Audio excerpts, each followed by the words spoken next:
Hi there, and welcome to today's episode of How the Game Was Won. Today we're going to be looking at the game between Andreikin and Karjakin played at the FIDE Grand Prix tournament in Tashkent, Uzbekistan. We're into round 6 of the tournament, and this game was played on the 27th of October 2014. Just before we get into this game, yesterday Yobava had a victory against Karjakin by playing something completely weird out of the opening. So perhaps Andreikin was trying to take a leaf out of Yobava's book and do something likewise. So without further ado, let's get into the opening couple of moves of the game before looking at the couple of the interesting positions that arise.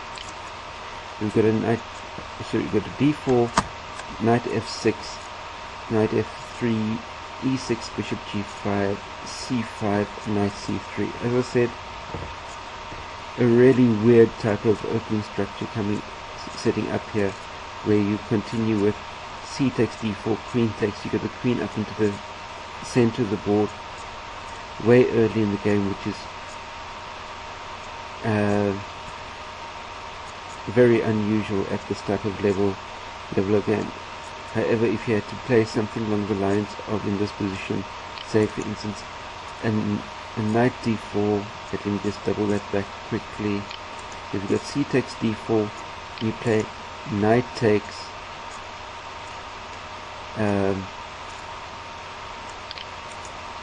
bishop e7, e4, d6. You sort of, in a very weird way, transpose into a bit of a Sicilian, but either which way, the game continued with the queen takes, knight c6, queen h4, bishop b4, e4, and in this position Karjakin could have played something along the lines of h6 with bishop d3, rook g8, rook g8, which obviously means that the black kings is going to be trapped in the center, with a bishop d2, g5, queen g3, knight h5, queen h3, knight f6, for example, which leaves a really unclear position. But in the game itself, Karjakin played bishop takes c3, which is maybe a little bit premature, but at the same time what Karjakin was looking for is to gain the advantage of causing white the permanent weakness of the double pass pawn in the c file, as well as the isolated pawn on the a file,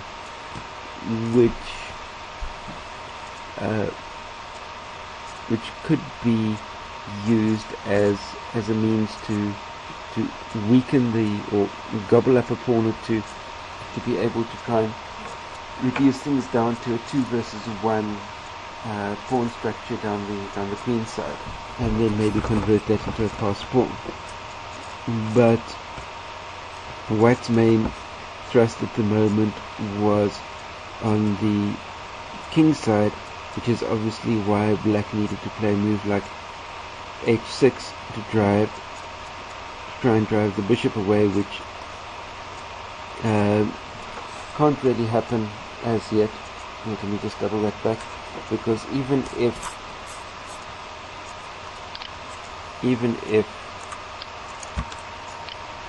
black had to take the bishop, and the pawn itself is pinned, so it would just allow white to come back and zap the rook with check, which will not help black in any way whatsoever. So white just continued with his development with bishop d3, d6, rook d1, again developing into something almost sort of like a quasi-Sicilianish type of concept. Rook g8,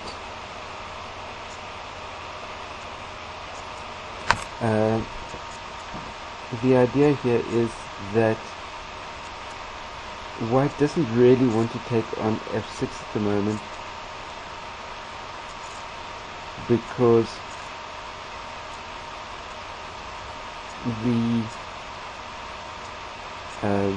by taking on f6 will, number one, allow black to exchange off the queens and get another pawn into the center and really strengthen up his defensive positions and basically relieve all the pressure that the queen bishop combination is applying to his position. But by playing rook g8, it relieves the pawn rook pin that had been going on, and now forces white to make a decision in one direction or the other, and the direction that white makes his decision is to retreat the bishop back down to e3, and then black follows up e5, and as usual it's normally advantageous to put pawns in the color of the bishop that you've lost, because that way the pawns can occupy and control the diagonal that you're no longer able to control with the bishop, and also that frees up the color squares of the bishop that you do have. In other words, frees up the potential for that bishop to be able to control long diagonals, as is the case here with the e5 move.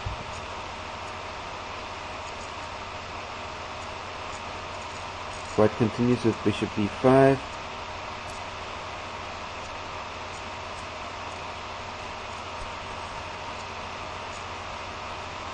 the possibility for white here would have been, instead of bishop b5 for instance, you could have castled kingside with a g5, knight g5, h takes g5 and bishop takes g5 combination, which gets the bishop back up into that strong diagonal together with the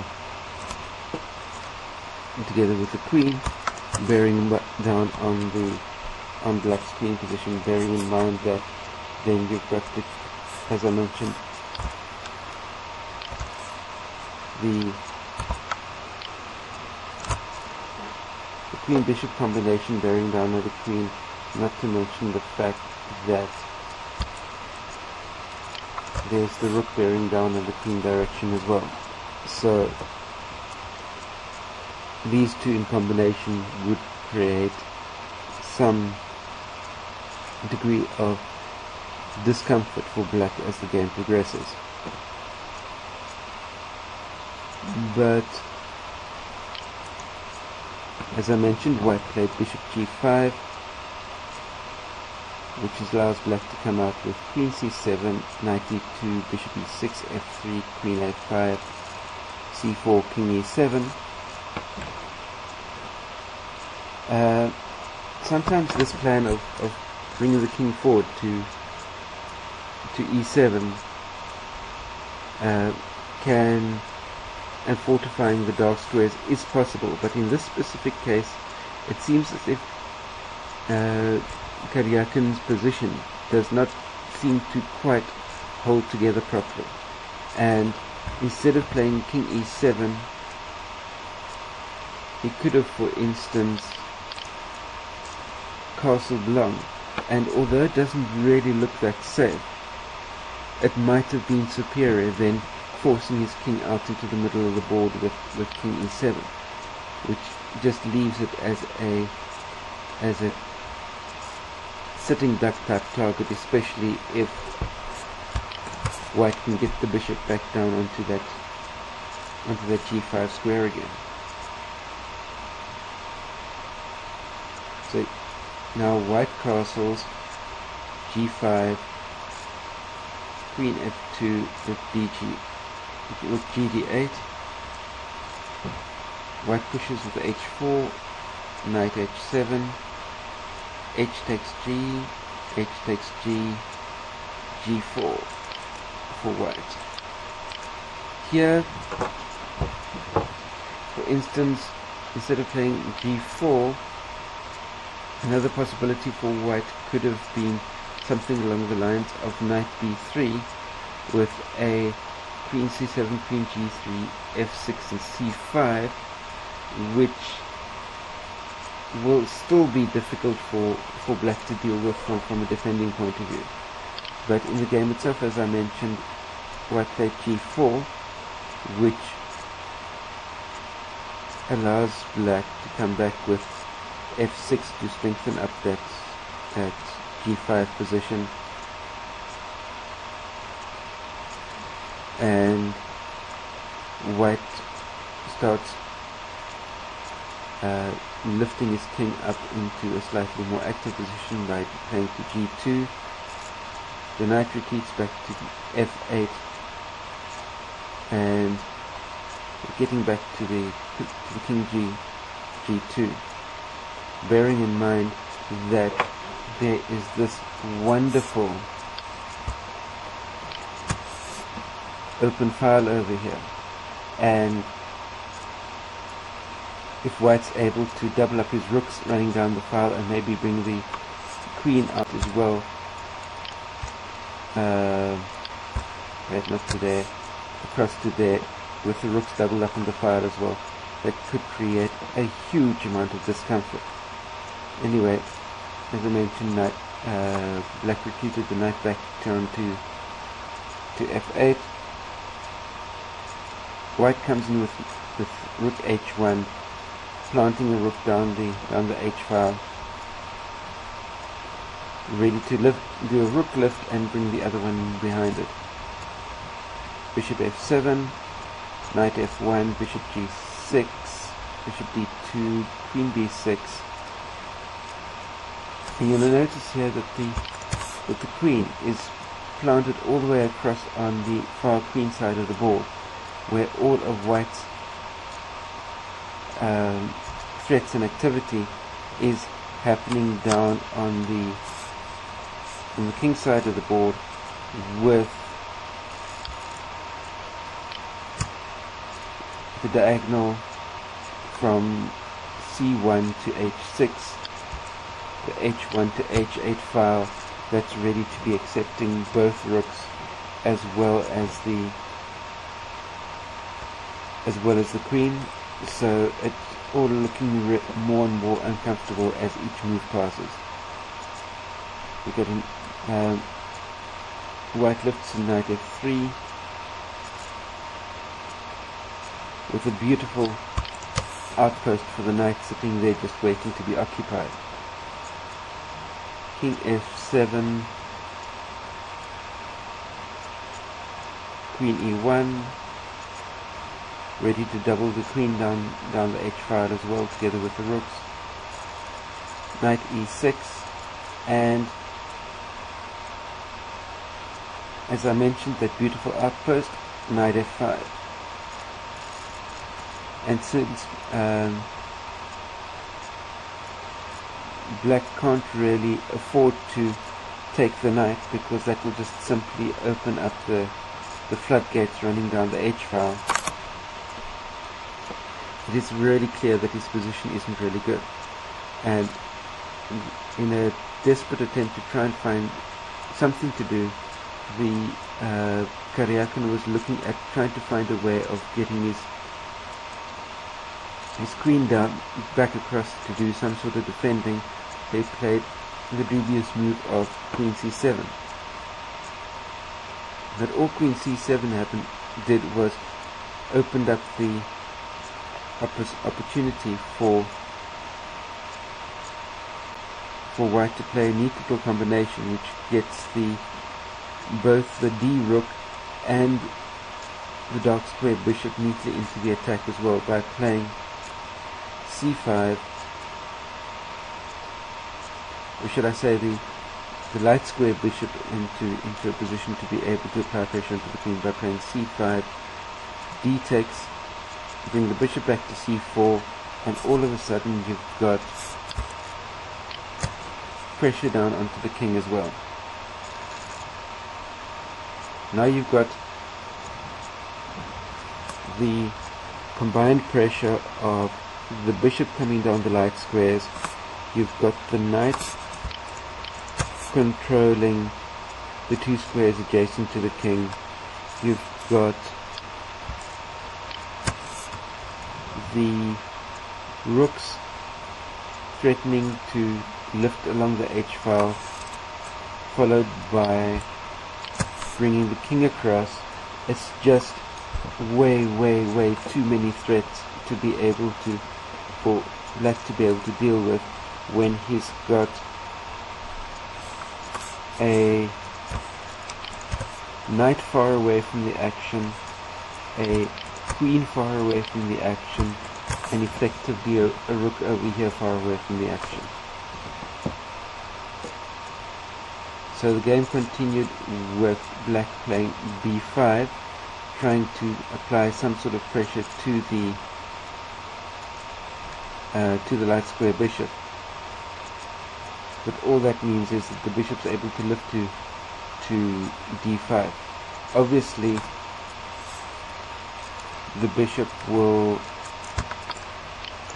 not retreat back, because all that will happen is if the bishop retreats back, black can push the pawn and the bishop will be lost. So the bishop pushes forward to d5, black plays rook ac8.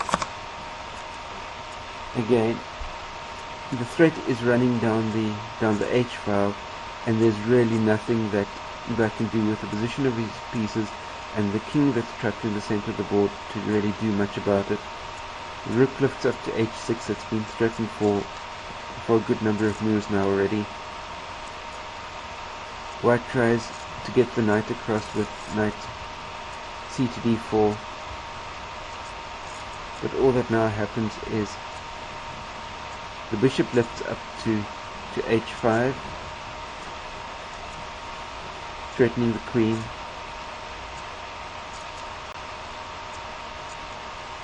Black takes on c2, threatening the white queen. So what does white do instead of exchanging off the queens?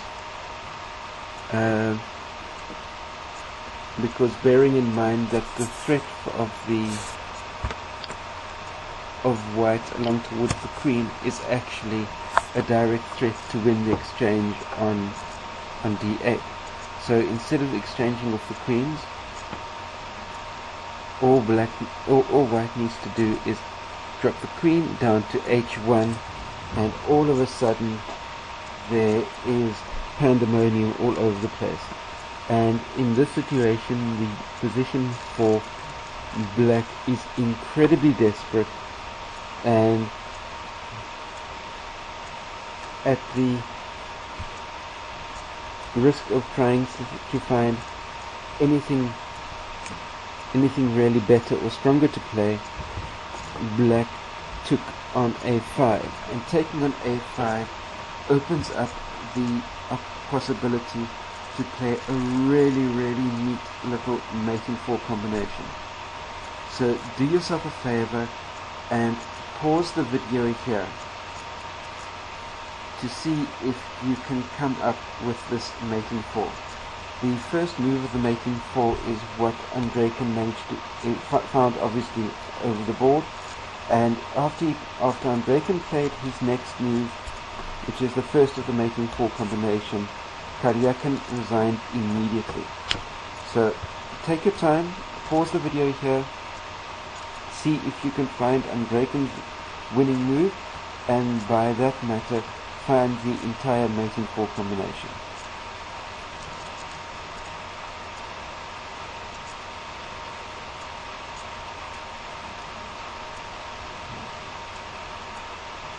Okay, great. Welcome back, and I hope you've been able to find Andreikin's winning move and the mating 4 combination. and it starts off with the killer blow of rook h7 check, and this is where Karjakin resigned, rather than facing the combination of bishop takes h7, queen takes h7, king f8,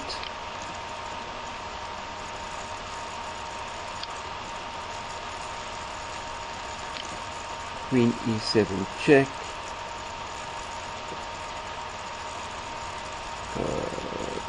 no, sorry, that was wrong. I was wanting to say e7, not f7. Queen e7 check. Obviously, the king comes across to g8, and the queen comes across to g7 with checkmate. So that is how the game was won. Please post your comments and questions down below, and if you feel like vilifying me for dropping my queen onto f7 even though in my mind I was putting it onto e7, by all means do so. But post your comments and questions down below, click the like button, that little thumbs up sign that you see down there, share this video out amongst your chess friends, and while you're clicking buttons down below, please click that nice big red subscribe button. That way you'll be subscribed to my channel and be kept up to date on new videos as I post them on a week-to-week basis. Keep yourself carved up for the win. Stay safe out there. See you next time. Cheers.